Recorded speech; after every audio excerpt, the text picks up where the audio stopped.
Antena 9. Informação de proximidade. Retomamos hoje a nova série do programa Nu e Cru. O horário é novo também. Passamos da sexta para a quinta-feira, das 11 para as 9 horas e 30 minutos. Terminado o período de férias, realizadas as eleições autárquicas, com todas as atividades já em velocidade de cruzeiro, é tempo de olhar, analisar e comentar a atualidade. Cabe ao professor Hélder Silva a indicação dos assuntos para o nosso programa número 88. Inevitavelmente vamos escutar a leitura dos resultados das eleições autárquicas pelos nossos três comentadores, pois é a primeira oportunidade que têm de fazê-lo aqui na Antena 9. A situação política nacional continua a marcar os grandes debates e a fazer parte das preocupações de todos os portugueses, todos os dias, e por isso o tema também será objeto de análise. Mas nem tudo é mau neste tempo de crises, cortes e austeridades. Chama-se Mestre Simão, o navio que já cá está, e o que vem no final do ano dá pelo nome de Gilberto Mariano, uma esperança para a tão desejada aproximação destas duas ilhas irmãs, Faial e Pico, e um desafio para a cada vez mais imperiosa construção do Triângulo. Antes de começarmos, quero agradecer e saudar, em nome da Antena 9, a continuada disponibilidade dos nossos comentadores para nos ajudarem a cumprir o serviço público que procuramos prestar na Ilha do Faial. Professor Hélder Silva, Dr. Eugénio, Sr. José Deco Mota, muito obrigado por estarem de regresso. A palavra é sua, professor Hélder. Muito obrigado. Antes de mais, bom dia, Souto. Bom dia aos demais comentadores que comigo partilham este espaço e aos ouvintes da Antena 9. Quero começar por dizer que é para mim um prazer estar aqui e voltar ao vosso contacto. Faço sempre com prazer, é sempre com prazer que aqui estou. E, portanto, é com essa disponibilidade que aqui estou mais uma vez para, depois de ter proposto alguns temas que já têm algum tempo, as autárquicas aconteceram há cerca de um mês, a situação política essa tem evoluído todos os dias, infelizmente para pior, como certamente veremos no decurso destes nossos comentários. E uma boa notícia que é a vinda do Mestre Simão. Começando pelas autárquicas, eu, de forma muito resumida, faria a seguinte resenha, digamos, na minha perspectiva, naturalmente, deste resultado. Desde logo, uma vitória expressiva do Partido Socialista, embora também deva dizer com toda a sinceridade que nesta atual conjuntura se exigiria mais ao Partido Socialista em termos de resultado eleitoral. Uma vitória também muito expressiva da parte da CDU, que ganhou, teve um resultado histórico. Eu não sei quantas décadas, se calhar teríamos que recuar algumas 3 décadas para ver um resultado idêntico a este ao nível autárquico por parte da CDU, e uma derrota muito expressiva por parte do PSD, do PP, e gostaria de realçar aqui a derrota do Bloco de Esquerda, porque tratou-se de um fenómeno de crescimento ao longo de alguns anos. É um partido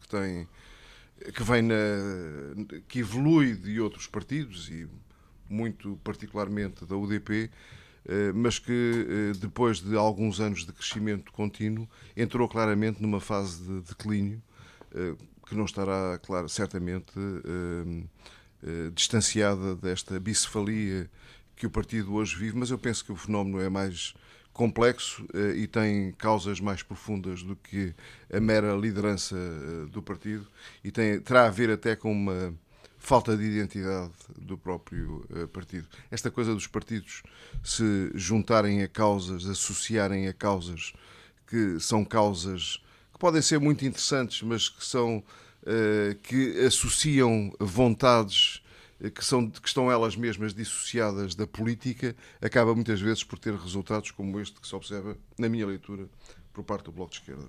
Uma vitória muito clara do Partido Socialista, de António Costa e do Partido Socialista em Lisboa, e não queria também deixar de notar, parece-me que é o terceiro facto significativo ao nível nacional destas eleições autárquicas, a vitória do independente Rui Moreira, associada a uma estrondosa derrota de um político que em Vila Nova de Gaia liderou o município durante mais de 2 décadas, há cerca de 2 décadas, eventualmente Luís Filipe Menezes, que teve de facto que pensava ele, e pensavam alguns comentadores e analistas, que iria ganhar as eleições e ficou em terceiro lugar.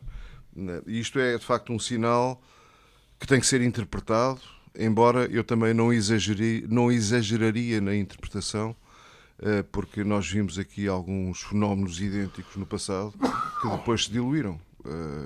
Reportava-me, por exemplo, às últimas eleições nacionais, o resultado do António Nobre, que depois acabou por se diluir logo a seguir completamente.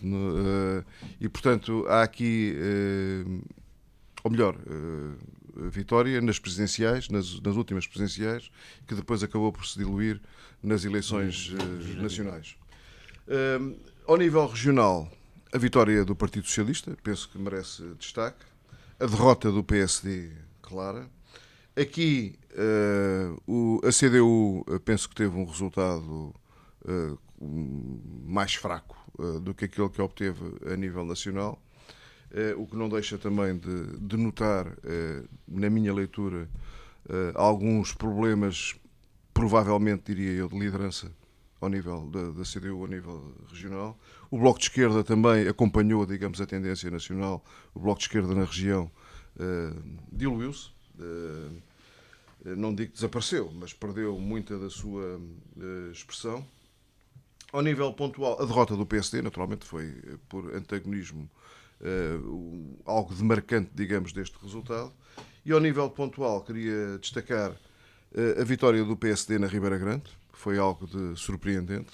A própria vitória na Câmara Municipal de Ponta Delgada, que já era do PSD, mas não deixa de merecer algum destaque. É a principal Câmara dos Açores, embora eu não ponha isto nesta perspectiva de que o PS tinha um grande candidato e, portanto, terá tido uma grande derrota. O PS teve um candidato, alguém que foi secretário regional durante largos anos, é verdade, alguém que vem da máquina do partido, mas que não era necessariamente, aliás, o resultado dá nota disso, não era claramente um grande candidato. Também para o PSD a vitória em Santa Maria foi ela muito expressiva. O PS a vitória em São Roque, no Nordeste, nas Lajes das Flores. O reforço na Horta foi também um resultado muito expressivo. E uma nota para a vitória que o PP conseguiu nas Velas e para a vitória do Independente na Calheta de São Jorge. Queria só, ao nível regional, referir o seguinte. Eu penso que este resultado vem realçar algo que já se tinha notado nas últimas eleições regionais, há um ano atrás, e que é, de um ponto de vista do Partido Socialista, algo muito significativo, que é numa fase de mudança de liderança, um reforço, ou pelo menos uma estabilidade do seu eleitorado. Sr. José Decmal.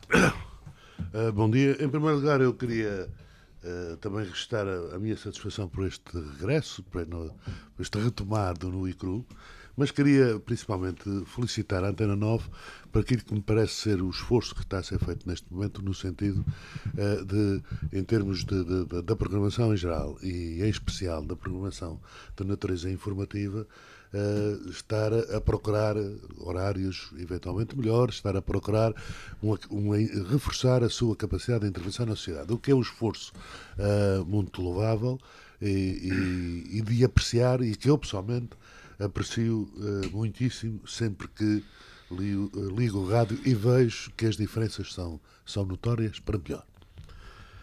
Em relação aos temas que hoje temos, e começando aqui pelas eleições autárquicas, que no que respeita ao resultado geral, aquilo que eu penso não se afasta muito daquilo que o Helder referiu.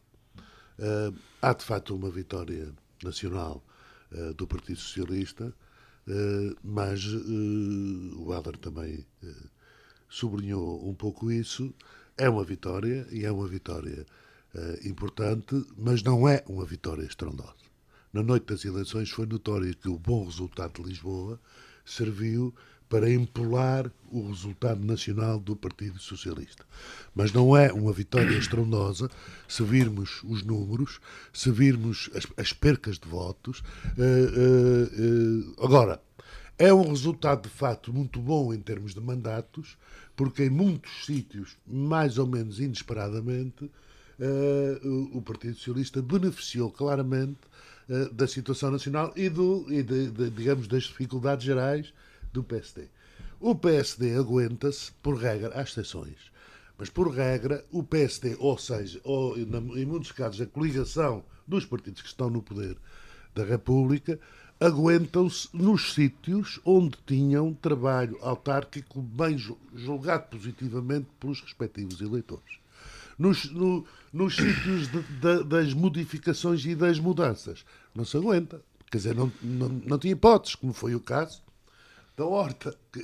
Eu tinha a noção há muitos meses de que, e não era por ser os candidatos que eram, eu tinha a noção há muitos meses que o PSD na Horta não tinha nenhuma possibilidade de vencer. Se se tivesse entrincheirado num trabalho anterior feito, julgado positivamente pelas pessoas, grosso modo, resistia, como resistiu em muito lado. Noutros lados não conseguiu, de facto, resistir. No plano nacional, de facto, a CDU tem uma vitória muito importante. Não resisto a dizer que na noite das eleições me sentia a ver os canais nacionais de televisão e as rádios nacionais, mas mais as televisões, me sentia revoltado. Por exemplo, nunca foi dito que a CDU ganhou em 2 capitais de distrito. Quer dizer, qualquer vilazinha maior é um emblema quando se trata de outra. Nunca foi posto a ênfase que Beja e Évora, portanto, a CDU... Depois era sempre a questão do recuperar. E aí até foram comentadores e até políticos do PS e do PSD que, por exemplo, Pacheco Pereira e o António Costa, que na vez seguinte que tiveram na televisão, puseram... A CDU recuperou Louros. De facto, a CDU já governou Louros há muitos anos. Mas foi há muitos anos. A CDU ganhou Louros agora. Ganhou Louros ao PS. E, portanto, porque a realidade de Louros hoje não tem nada a ver com a realidade de Louros há 25 anos. É outra coisa. Dizer que recuperou no sentido técnico de já ter sido, está bem, mas é 25 anos depois. É de facto uma conquista. Portanto, houve esta tendência que está instalada de desvalorização daquilo que foi um excelente resultado nacional da CDU. O CDS tem, e tem que ser dito assim, não pode ser dito de outra maneira, tem uma estrondosa derrota, porque tem a mesma derrota de todas as coligações em que participou. E depois... O CDS é uma coisa que não existe há muitos anos. E depois teve aquela coisa os conselhos pequeninos de ganhar, que serviu, e aquela coisa de o Dr. Rui Moreira ter ao longo da vida demonstrado alguma afinidade ao CDS. Mas não foi essa afinidade ao CDS, não foi em cima dessa afinidade ao CDS que ele estruturou a sua candidatura. Até porque agora não se traduziu na formação do Executivo, não é? Exatamente. E, portanto, esta questão do independente do Rui Moreira é importante em si mesmo, evidentemente. Eu não transformo isto numa questão, agora é o tempo dos independentes. Claro. Este é um problema, de facto, do Porto, e é muito importante na medida em que demonstra que certos barões, condes, viscondes ou arquiduques que pensam que dominam e que mandam em absoluto na terra deles e na zona deles, que não é bem assim. E que as pessoas, quando encontram a via, são capazes de pôr termo a essas situações. E acho que é muito positivo desse ponto de vista. E, por outro lado, embora tratando-se de uma personalidade conotada e afirmada com a direita, eu já agora ponho aqui uma reflexão de natureza geral. Eu acho que a resolução dos problemas nacionais e o encontrar caminhos vai, com certeza, exigir conjugação de esforços de gente de esquerda, de gente mais de esquerda, menos de esquerda, de gente de centro, de gente que, mesmo sendo conservadora em muitas coisas, não aceita este domínio exacerbadíssimo e total destas teses neoliberais que levam à destruição de tudo. Antes de mais, muito bom dia, e queria fazer minhas também as palavras, quer do Hélder, quer do José Deck Mota, relativamente à disponibilidade. É também para mim sempre um prazer e, sobretudo, uma honra continuar a fazer parte deste painel e também felicitar a Antena 9 pelas mudanças que tem vindo a efetuar no sentido positivo. Sobre os resultados das eleições autárquicas, a nível nacional está praticamente tudo dito. Eu acho que o PSD foi o grande derrotado, grande parte por falta de habilidade política, mas a principal razão, logicamente, tem reflexos por causa de estar no governo, do desgaste que tem tido ao longo do governo. Era esperado que viesse a ter um resultado, que viesse a perder eleições. Aliás, o seu líder disse já há bastante tempo que se lixem as eleições. Agora, penso é que... Agora, o que eu penso é que o resultado poderia ter sido atenuado, apesar de tudo, o resultado poderia ter sido atenuado se tivesse havido mais alguma habilidade política, por um lado, e se por outro lado não tivesse havido aquilo que se verificou no PSD e também no PS, que foi um revanchismo, de certa forma, contra alguns militantes que não apoiaram para as eleições internas do partido, quer Passos Coelho, quer António Seguro. Veja-se Sintra, veja-se no Partido Socialista Matosinhos. Portanto, houve um conjunto de pessoas militantes destes dois partidos que apareceram como independentes, que não são na verdade independentes, portanto foram militantes destes dois partidos que por razões óbvias, portanto, se apresentaram à candidatura. A candidaturas como independentes. O José referiu aqui o facto da CDU, é indiscutível. Recuperou estas duas capitais e outros concelhos. E também é bom que se diga que Salvo Erro foi o único partido, parece-me, que subiu em votos, mas que manteve os gurus, alguns dos gurus que mudaram de conselho, que foram reeleitos. Portanto, quer no PS, quer no PSD, parece que não houve casos. Mas no caso da CDU, esses que atravessaram a fronteira, portanto, ainda conseguiram ser eleitos. Eu acho que o PSD a nível nacional, se fosse ainda por meio de tudo Braga, pronto, que é uma Câmara que nunca foi do PSD, mas, em contrapartida, perde, de facto, Porto, Vila Gaia e, sobretudo, Vila Real. Não é? Portanto, Vila Real era uma capital distrito e que nunca tinha sido do PS. Portanto, tinha sido sempre do PSD, portanto, há aí alguns sinais. E, logicamente, que o Partido Socialista, como foi aqui dito, não tem uma vitória estrondosa, ganha a maioria das câmaras, tem mais votos, pronto, e é o vencedor, mas poderia, efetivamente, vir a ter um resultado melhor. Quanto na região. Na região, foi semelhante.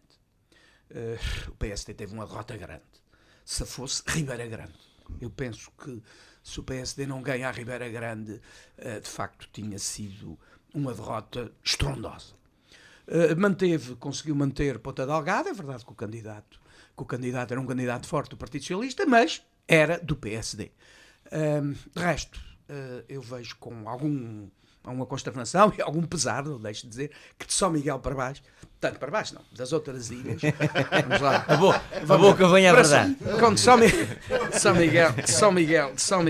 Miguel para baixo, portanto, assim dizendo, só há a Madalena. Portanto, é o único concelho que o PSD consegue ter, é a Madalena do Pico, o que é muitíssimo pouco. E foi por 50 e tal, ou 60 e tal votos.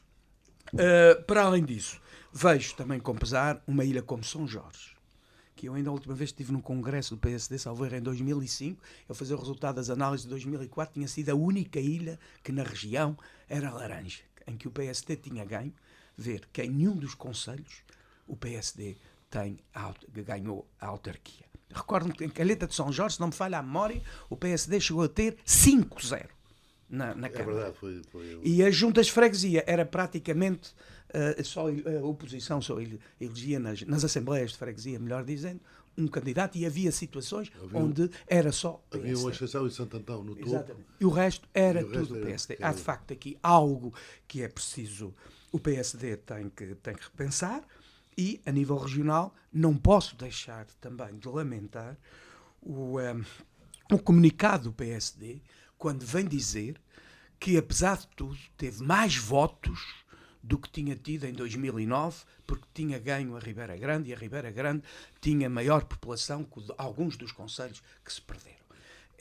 É um péssimo exemplo para um partido que é responsável pela autonomia, grande responsável pela autonomia dos Açores, e que, enfim, se pretende uma região unida e em que não haja concelhos de primeira e concelhos de segunda, e que, enfim, tem um líder que é de uma das ilhas onde, efetivamente, nos parece que tem sido também esquecida e que se vem a pôr a tónica do que vale é a maior população, maior número de votos, e não a ver os concelhos na sua generalidade, cada um per si, e com a importância e o peso que tem.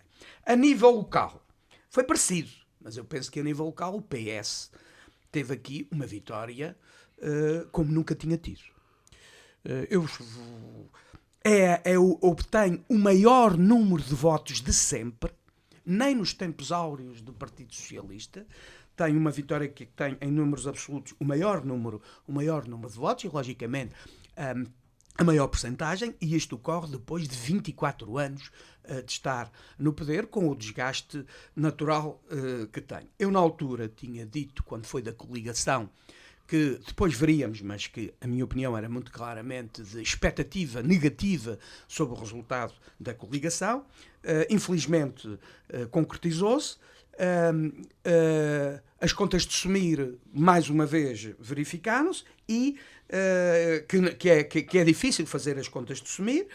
O PSD mais o PP, mas enfim, eu falo aqui mais no PSD, é a maior diferença de votos entre o PSD e o PSD mais PP, portanto tem que ser analisado nesta perspectiva, é a maior diferença de votos de sempre. O PSD tem que se refundar a nível regional e, logicamente, também pelas diferentes ilhas, porquanto, se é verdade que a nível nacional há desgaste do partido do PSD, para estar no governo, a nível regional também deveria haver esse mesmo desgaste.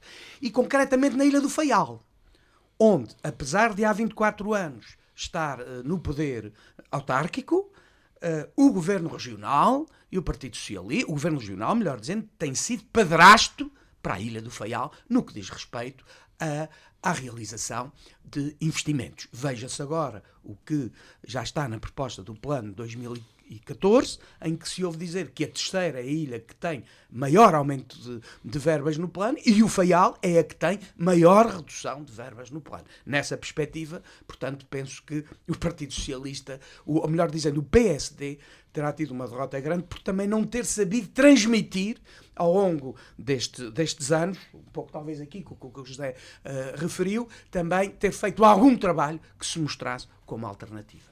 Professor Heller. Só para, da minha perspectiva, na minha parte, concluir um pouco este raciocínio, queria dizer que o PSD, claramente, no Faial, eu acho que teve um mau candidato. É que a gente soma os votos do PSD com o PP, com os monárquicos, que, enfim, que não têm votos, e isto dá, tudo somado, dá muito mais há 4 anos do que deu agora para a coligação. E, portanto, quer dizer, de facto foi uma má escolha, é a única explicação que eu vejo, porque acreditando naturalmente naquilo que é o candidato do Partido Socialista, também não considero que ele fosse uma figura com um peso que não fosse esta conjuntura, justificasse também este resultado isoladamente.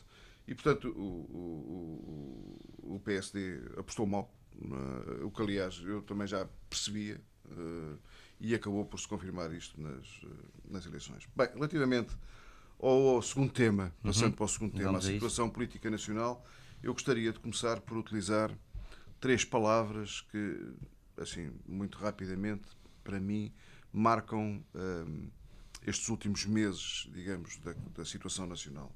Desnorte, irresponsabilidade, e vem-se juntar um outro que não era tão notório há uns meses atrás, que é autoritarismo. Temos a entrar numa fase autoritária do governo. Eu posso, quero e mando, e de tudo fazerem, contrariando até o quadro legislativo nacional ao seu mais alto nível. estas histórias que nós acompanhámos durante estes últimos meses, 2 meses, 3 meses, de anúncios, de cortes das pensões, dos salários, têm um cheiro. Eu até admito, embora não acredite que deva ser este o caminho e a via, mas admito que haja necessidade de fazer cortes. O mínimo que eu exijo a um governo é que seja frontal na forma como apresenta esses cortes, que não brinque com as pessoas, que não faça das pessoas uma espécie de laboratório onde nós lançamos umas coisas e tal para ver o que é que dá, para ver qual é o resultado, como é que eles reagem. E foi isto que nós assistimos durante meses. Havia assim um órgão de comunicação social que um dia vinha e dizia: vai haver cortes nas subvenções vitalícias e tal.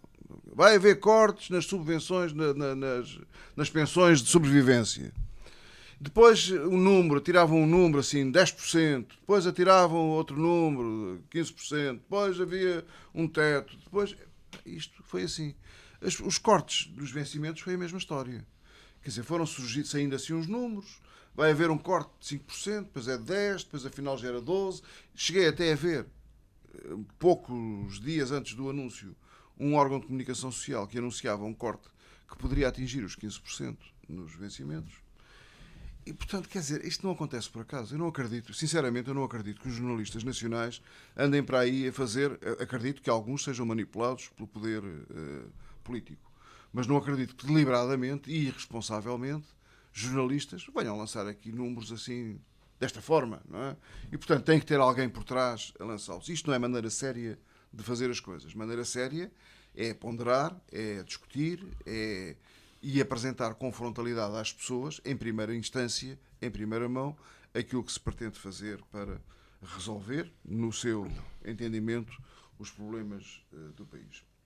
Agora, mais recentemente, foi a questão do Orçamento de Estado, para 2014, também um verdadeiro folhetim, um jogo escondido, onde, aliás, se juntou o Presidente da República, que tem acompanhado este processo de forma, na minha leitura, muito negativa, que se vai quase apagando, vai até envergonhando o país. Eu recordo aqui há um mês atrás de ver o Presidente da República numa cimeira no norte da Europa, onde vem com aquela conversa que é habitual dele, dos mercados e tal, do regresso aos mercados, em 2014 lá estaremos nós e tal, coisa, e recebeu como resposta assim uma coisa do género de um daqueles países do Báltico, de vocês vejam lá se trabalham e se organizam e se põem o país a produzir, porque não estamos para estar aqui a pagar. As palavras não foram estas, mas foi mais ou menos este o sentido das palavras. E, portanto, isto é vergonhoso para nós, quer dizer, é vergonhoso para um português como eu, que se orgulha de o ser e que toda a vida trabalhou para que este país fosse um país digno, ser amachucado desta forma, como fomos também em Angola durante os últimos meses, neste processo que nem sequer quero adjetivar, que se passou com Angola através do Ministro dos Negócios Estrangeiros, Rui Machete, são situações que verdadeiramente machucam e amarrotam o sentido nacional e... Bem, o outro folhetim, agora este mais recente, que eu não quero deixar de fazer referência, é esta história do segundo resgate / programa cautelar / regresso aos mercados. Nós andámos a ver o Governo, meses atrás de meses, a dizer isto é preciso porque nós vamos regressar aos mercados e tal. Estamos quase a regressar aos mercados. Epá, está já aí, os mercados estão mesmo aí à nossa espera, não é? As taxas de juros estão a baixar, o país está a crescer, a gente não vê crescimento nenhum, não é? Mas pegam num número tirado não sei quanto, de crescimento de 0, não sei quê, e pronto, é a retoma, não é? Eu não tenho nada contra a retoma, eu gostava muito que este país estivesse em retoma, não é? Mas não acredito que esteja, não é? E o passar dos meses vai indicando que infelizmente assim é. Mas temos um Primeiro-Ministro que fala no regresso aos mercados. Temos um Presidente da República que vem dizer regresso aos mercados, nós estamos quase aí a regressar aos mercados. Mas depois temos um Primeiro-Ministro que vem dizer cuidado, porque se o Tribunal Constitucional nos impedir de aprovar o Orçamento de Estado para 2014, o regresso aos mercados pode ficar comprometido e introduz no léxico político nacional o termo de segundo resgate. Comparação com a Grécia e tal. Depois temos o Ministro da Economia que vem assim dizer, eu espero uma coisa mais ou menos deste género, eu espero que não seja necessário nós recorrermos a um programa cautelar. O Governo está todo unido, estamos aqui todos a resolver os problemas do país e espero não termos que... Isto é uma grande confusão, porque nós, nem o Governo sabe, nem nós, portugueses, sabemos hoje o que é que nos vai acontecer. Quer dizer, eu sei, mais ou menos, não é? Mas a maior parte das pessoas deve estar profundamente baralhada com tudo isto. Sr. José Tecmato. Muito bem. Eu, antes de passar a este tema, faço aqui um aponto, mas sinto necessidade, em relação ao primeiro tema, de dizer duas coisas. Uma, reconhecer efetivamente que o resultado regional da CDU não acompanhou o resultado nacional. Evidentemente, é um facto. E o que também tenho a certeza, não afetará em nada a disponibilidade da CDU e dos seus eleitos, que ainda assim foram bastantes, para atuarem no futuro, e da CDU em geral, para fazer a sua atividade política na região. Mas o facto, efetivamente, existiu. A outra questão que foi aqui suscitada e que o Eugénio desenvolveu de algum modo, que tem a ver com a natureza elevada de alguns resultados do Partido Socialista, nomeadamente aqui na Câmara da Horta, no município da Horta, onde tem o melhor resultado sempre. Eu faço aqui, isto serve para fazer uma ligação ao ponto seguinte da situação nacional. Eu acho que o Partido Socialista, como maior força da oposição no plano nacional, está aqui a beneficiar do grande peso que as questões nacionais, as dúvidas nacionais, os problemas nacionais têm na cabeça dos açorianos e, neste caso, dos feirenses. Já aqui assinalei, suponho que há mais de um ano, a dificuldade muitas vezes na organização dos nossos programas, em a gente desenvolver questões locais, questões regionais, por causa da predominância das nacionais. E a predominância das nacionais também joga onde o PSD não tinha a trincheira de estar no poder, por exemplo, ou não tinha qualquer novidade muito especial, que terá sido o caso do Gaudécio na Ribeira Grande, onde o PSD não tinha esses argumentos mais fortes, exercício do poder, caso de Ponta Delgada, e da Madalena, portanto, uma situação excepcional, muito centrada também à volta de pessoas novas e tal, caso da Ribeira Grande, o peso mais ou menos esmagador da problemática nacional, das dúvidas nacionais, jogou a favor do Partido Socialista. E daí que entre não ir votar ou votar, mesmo muitos antigos votantes, e daí que a coligação tenha descido. Também o agente tinha falado nisso aqui, e eu também tinha falado nisso aqui. Não me admirava nada que o resultado final da coligação aqui no Faial fosse mais pequeno que o somatório dos resultados independentes. Isso sucede muitas vezes, e desta vez penso que haveria mais razões para isto suceder. Não queria passar aos temas seguintes sem deixar estes dois registros. Em relação à situação nacional, grosso modo, estou de acordo com o Helder. A gente está a viver uma situação que é completamente surrealista. É uma forma de fazer política que não é honesta. Quem já esteve ou tem andado ao longo da vida, e eu tenho andado envolvido na atividade política, percebe, talvez melhor que a generalidade dos cidadãos, muitas das manobras, muitas das manobras de diversão, das razões disto ou daquilo, coisas que a gente, pelas notícias e tal, não chega lá com facilidade, e percebe-se, portanto, há de haver gente, todo o dia, a repensar nestas estratégias, nestas manobras. Não é na resolução de problema nenhum. É nestas manobras para ficar... como é que se fica por cima, como é que não sei quantos, como é que se engana aquele setor da população, como é que se faz com que esta medida gravíssima, digamos, não jogue muito contra nós, etc, etc. Há de haver gente só a pensar neste tipo de coisas. Isto é, de facto, lamentável que se esteja a passar. É lamentável que tenhamos um presidente como este, com a atuação que este está a ter. É lamentável tudo isto. E também é lamentável que certas medidas muitas vezes não sejam devidamente explicadas. É claro que nós temos usando aqui uma linguagem mais ou menos tendencialmente militar, nós temos aí um batalhão de comentadores arregimentados. Comentadores políticos, a gente não sabe bem se eles são comentadores, se são partidos, se são o que é que são, que é o professor Marcelo e que é o outro que foi o Duarte Coisa, essa tropa, mais uns outros que são os que estão sempre por tudo, mesmo quando parece que estão a criticar, estão a defender. Estão dentro de uma certa linha de jogada. No meio disto vai aparecendo alguns que vão dizendo algumas coisas nas televisões. Gostei expressivamente de ouvir outro dia um senhor, que já ouvi várias vezes, que é o bastonário da Ordem dos Técnicos Oficiais de Contas, que veio pôr um problema que é o seguinte: problema do IRC, vai haver uma reforma do IRC, vai baixar o IRC para ajudar a economia, não sei quantos. E ele levanta esta questão, mas ninguém explica que o IRC é um imposto pago em função dos lucros obtidos. E ninguém explica que nas muito pequenas e mesmo algumas médias empresas, muitas não têm nenhuma possibilidade de declarar lucros, e muitas vezes dão apenas para a sobrevivência dos seus proprietários e, portanto, não declaram. Portanto, essas que precisavam de muito apoio e tal, não vão ter nenhum apoio por isso.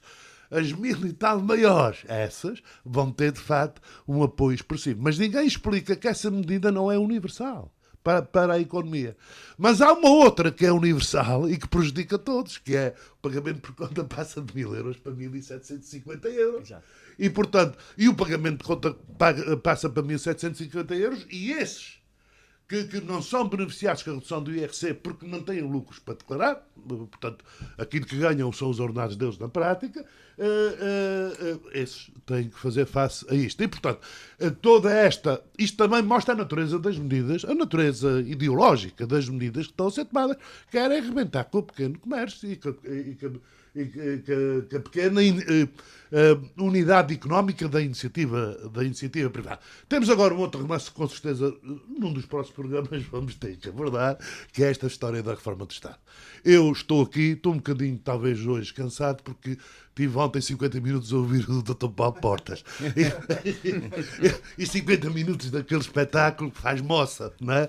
E, portanto, talvez hoje a minha capacidade de me expressar não esteja tão boa como é habitual, mas havemos de ir a esse assunto noutra ocasião. Eu queria ainda voltar um bocadinho às eleições locais, autárquicas locais, para que não se fique com a ideia de que a questão da coligação pela nossa terra, que enfim, que estou a ser demasiado rigoroso e demasiado crítico. Eu só vou dizer muito rapidamente isto. O PSD tinha na Assembleia Municipal 10 membros eleitos, passou a ter 8. Melhor dizendo, o PSD tinha 10. Pela nossa terra, elegeu 8. Mas desses 8, só 6 é que são do PSD. Um é do PP e outro é do PPM. Pela primeira vez, o PPM, que penso eu que não sei se já terá concorrido a eleições autárquicas aqui no Faial, não garanto, mas pelo menos nunca teve eleito, tem um representante na Assembleia Municipal. E o PP, que já não tinha ninguém, voltou a ter um representante. O PSD perde 4 membros na Assembleia Municipal. E eu pergunto, questiono, se de facto esta coligação que permite ao PPM ter um eleito, o 8º, e ao PP o 6º, se de facto isto foi uma estratégia bem pensada e bem refletida sobre os resultados que podiam vir a acontecer. É que o PSD perde 40% dos seus membros da Assembleia Municipal, passando de 10 para 6. E são estas coisas que é preciso perceber quando se fazem coligações e perceber porque é que se fazem coligações. E não sei se esta coligação tinha outros objetivos que já não fossem à partida esconder alguns resultados para o PSD. A verdade é que fica claramente demonstrado que a estratégia foi muito má e que levou, inclusivamente, como também aqui foi dito, a um elevado número de votos brancos. O Partido Socialista, como eu disse, teve a sua maior expressão eleitoral na Câmara. Mas, por exemplo, como votos brancos, houve mais 160 votos brancos este ano para a Câmara do que houve em 2009. Portanto, há ainda uma quantidade de pessoas, de eleitores faialenses, que apesar de tudo vão às urnas, mas que certamente ainda não encontraram nos candidatos, portanto, um espaço, portanto, uma pessoa, portanto, em que se revise. Quanto à questão nacional, a questão nacional é sempre o mesmo, é sempre praticamente a mesma história. O ano a seguir vai haver menos, quando se aprova um orçamento, ou se apresenta um orçamento, no ano a seguir vai haver menos sacrifícios. Tem sido assim ao longo dos vários anos. Há um ano atrás, Passos Coelho disse que 2014 já ia ser diferente. E, portanto, já não ia haver tantos sacrifícios. E o que estão dizendo...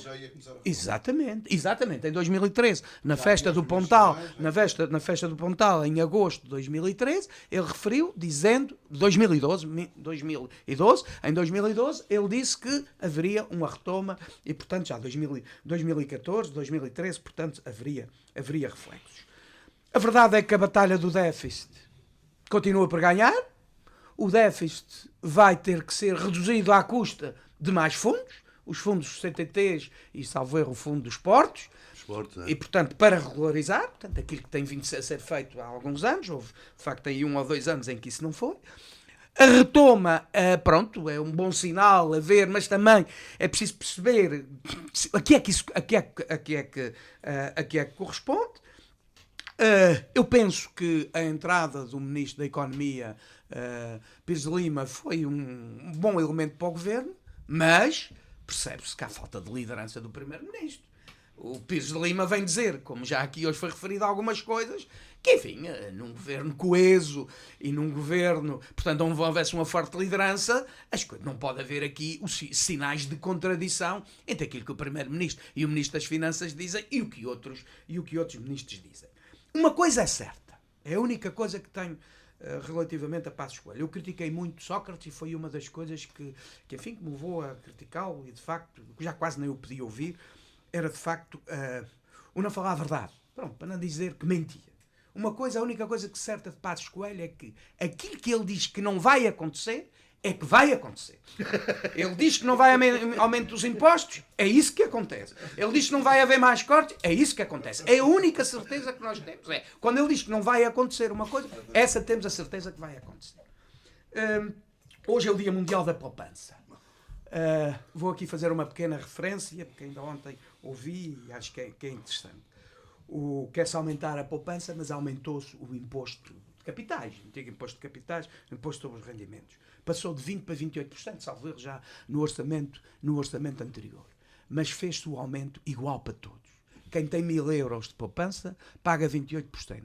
Quem tem 1 milhão de euros de poupanças paga exatamente a mesma taxa de imposto. E isto parece-me que é de facto uma injustiça enorme e que se quer de facto que haja mais poupança e que é importante a poupança, que em termos económicos, para dotar uma economia equilibrada, o investimento é igual à poupança e, portanto, aquilo que se investe é aquilo que se poupa, portanto, tem que se poupar mais.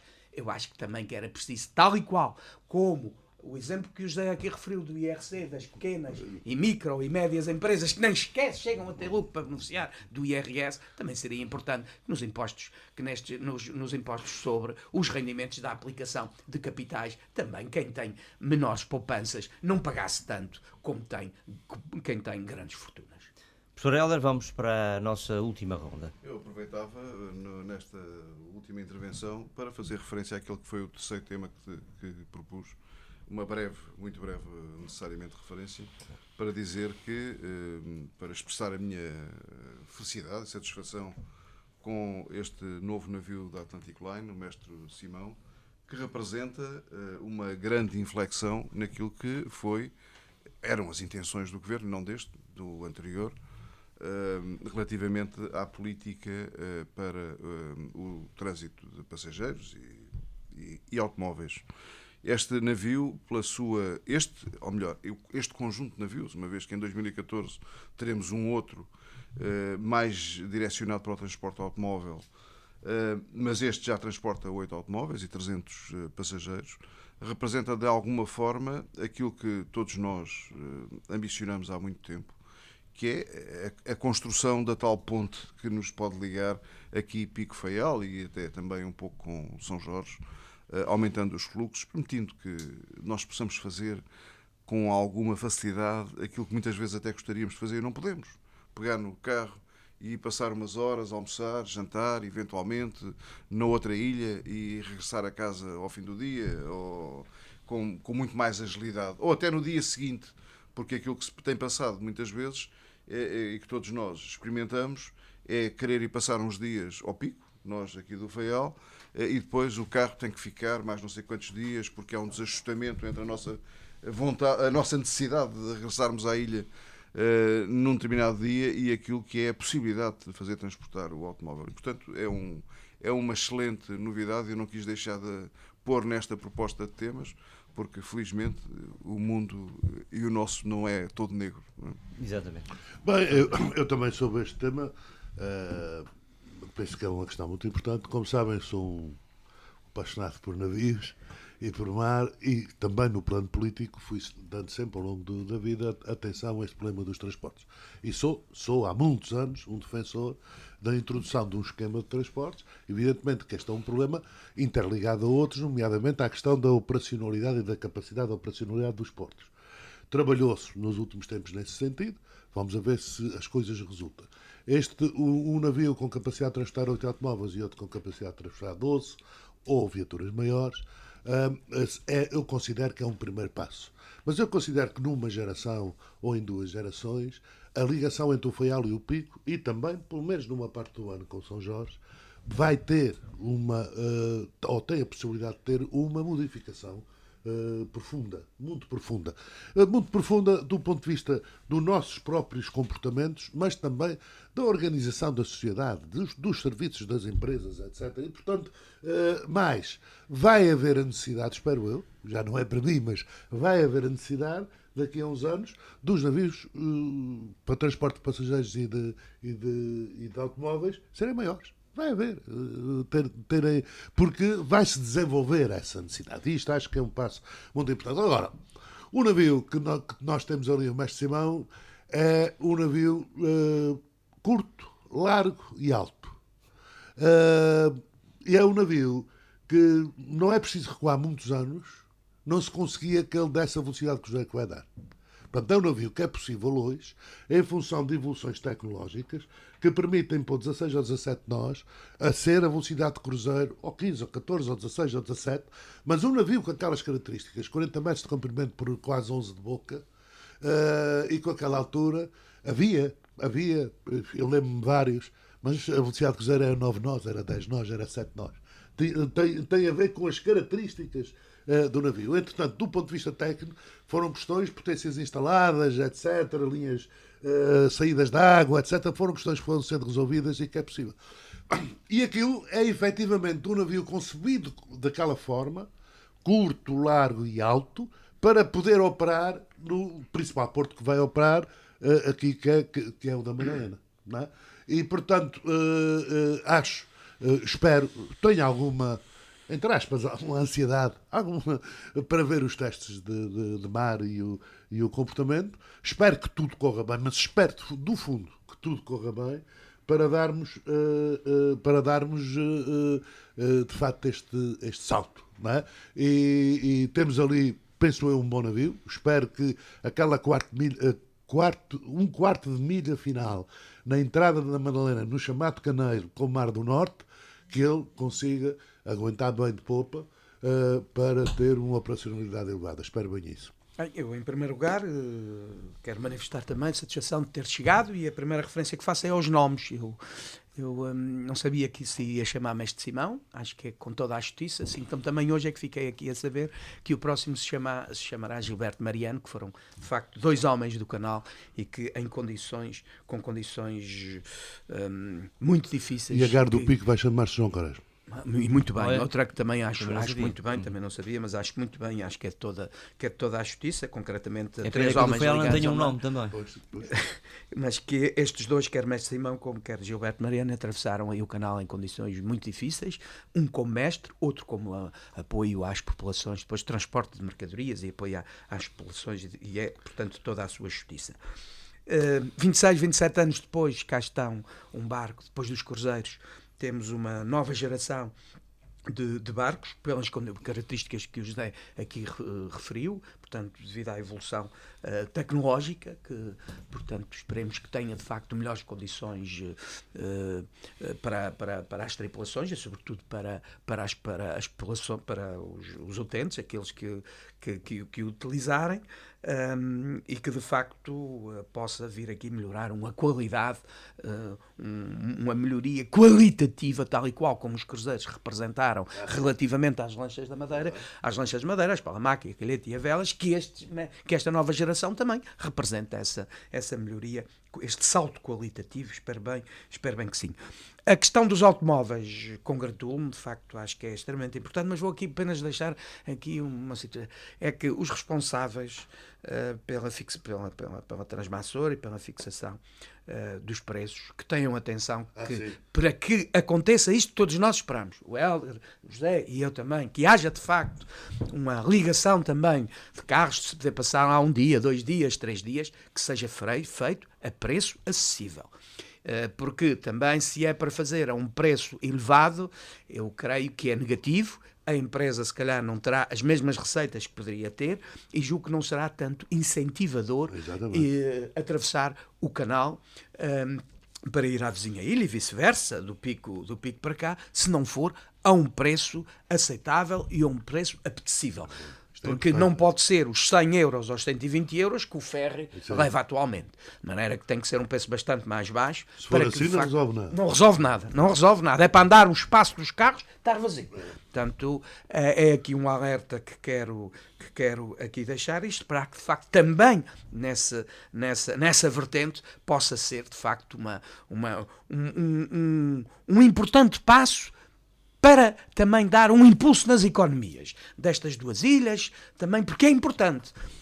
As pessoas que utilizam os restaurantes, as pessoas que dormem nas unidades hoteleiras, localmente é importante, sobretudo aquilo que se vier a acontecer, e julgo que tem condições excelentes para ser, fora da época alta. Na época alta há espaço para todos, os hotéis estão cheios, os rentacarros estão cheios, está tudo cheio, não sei, mas sobretudo nas épocas intermédias, eu acho que é bem possível, se tiver um preço aceitável, sair-se daqui na sexta-feira à tarde e regressar no domingo à noite, e portanto para bem, e vice-versa, do pico também para cá, e isso ser um impulso importante para a economia destas 2 ilhas. Muito obrigado aos 3, até à próxima quinta-feira. Antena 9. Informação de proximidade.